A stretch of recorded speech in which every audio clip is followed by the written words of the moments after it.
नमस्कार, स्वागत है आप सभी का आरआर न्यूज पर। आपके साथ मैं हूं पल्लवी रविंद्र सिंह। ट्विटर और सरकार के बीच टकराव आखिरी चेतावनी तक पहुंच चुका है। ट्विटर मनमानी करने से बाज नहीं आ रहा है, सरकार का सख्त रुख अभी भी कायम। हम आपको बता रहे हैं आखिर इसके पीछे वजह क्या है और कैसे बात आखिर बिगड़ती चली गई। इस रिपोर्ट में देखिए।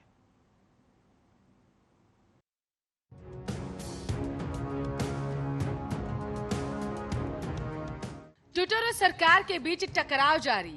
इस टकराव की शुरुआत नए आईटी नियमों के बाद से ही हो गई थी। 25 मई से नए आईटी नियम लागू होने थे, लेकिन ट्विटर लगातार इन्हें नजरअंदाज कर रहा था। इसके बाद सरकार ने ट्विटर को 26 मई को पहला नोटिस दिया, 28 मई को दूसरा, 2 जून को तीसरा और शनिवार यानी कि 5 जून को आखिरी नोटिस भेजा। बात इस हद तक ऐसे ही नहीं पहुंची।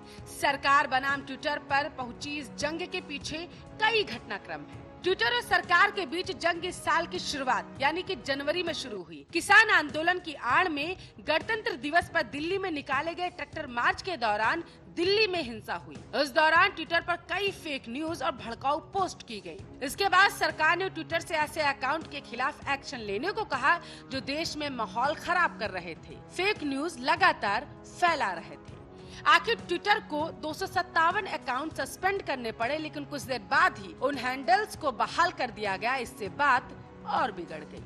इसके बाद 4 फरवरी को सरकार ने ट्विटर को 1157 और अकाउंट्स की सूची सौंपी जो देश के खिलाफ दुष्प्रचार कर रहे थे। सरकार ने तथ्य रखे, इनमें से अधिकतर अकाउंट्स पाकिस्तान से जुड़े लोगों के थे या खालिस्तान समर्थकों के थे। इस बार ट्विटर ने सरकार की दी हुई लिस्ट में शामिल सभी ट्विटर हैंडल्स पर कार्रवाई नहीं की, बल्कि महज कुछ हैंडल्स को ही ब्लॉक किया। इसके बाद 25 फरवरी को सरकार ने सोशल मीडिया कंपनियों की मनमानी और इस प्लेटफॉर्म के दुरुपयोग को रोकने के लिए नए आईटी नियम जारी कर दिए। नए नियमों के मुताबिक ऐसे सोशल मीडिया प्लेटफॉर्म्स को भारत में शिकायत अधिकारी की नियुक्ति करनी होगी।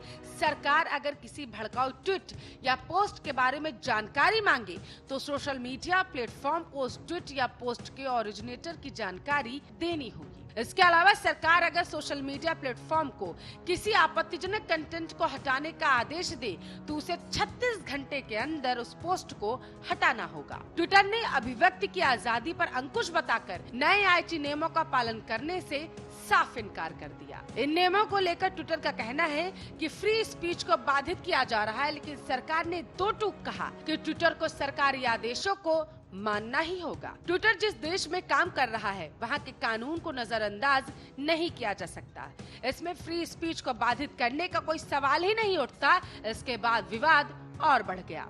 इस बीच ट्विटर ने लद्दाख के कुछ हिस्सों को चीन के नक्शे में दिखा दिया। भारत ने आपत्ति दर्ज की तो ट्विटर ने काफी वक्त बाद गलती सुधारी। इसके बाद B1617 को इंडियन वेरिएंट लिखने वाले पोस्ट पर सरकार की तरफ से आपत्ति दर्ज कराई गई, लेकिन ट्विटर ने कोई एक्शन नहीं लिया। ट्विटर ने बीजेपी प्रवक्ता संबित पात्रा सहित कुछ नेताओं की पोस्ट पर मैनिपुलेटेड मीडिया का टैग लगा दिया। इसके बाद दिल्ली पुलिस की स्पेशल सेल ट्विटर के दफ्तर पहुंच गई। इसके बाद ट्विटर ने भारत में अपने कर्मचारियों की सुरक्षा को लेकर चिंता जाहिर की। भारत में यूजर्स की अभिव्यक्ति की आजादी पर खतरा बताया। इस बयान पर आईटी मिनिस्ट्री ने नाराजगी जाहिर की। सरकार ने दो टूक कहा कि ट्विटर खुद ही जांच एजेंसी और अदालत बनने की कोशिश कर रहा है। शनिवार को ट्विटर ने उपराष्ट्रपति वेंकैया नायडू, आरएसएस चीफ मोहन भागवत सहित तमाम आरएसएस नेताओं के पर्सनल ट्विटर अकाउंट से ब्लू टिक हटा दिया। इसके बाद मामला और गर्मा गया। जारी विवाद के बीच इस बार केंद्र सरकार ने इस कंपनी को आखिरी चेतावनी दी। इलेक्ट्रॉनिक्स और सूचना प्रौद्योगिकी मंत्रालय ने कहा, ट्विटर द्वारा इन नियमों के अनुपालन से इनकार से पता चलता है कि माइक्रो ब्लॉगिंग साइट में प्रतिबद्धता की कमी है और वह भारत के लोगों को अपने मंच पर सुरक्षित अनुभव प्रदान करने का प्रयास नहीं करना चाहती। सरकार ने साफ संकेत दिया है कि अगर उसे भारत में रहना है तो उसे देश के नियम, कायदे, कानून मानने ही पड़ेंगे। सरकार की चेतावनी के बाद ट्विटर को यू टर्न लेना पड़ा।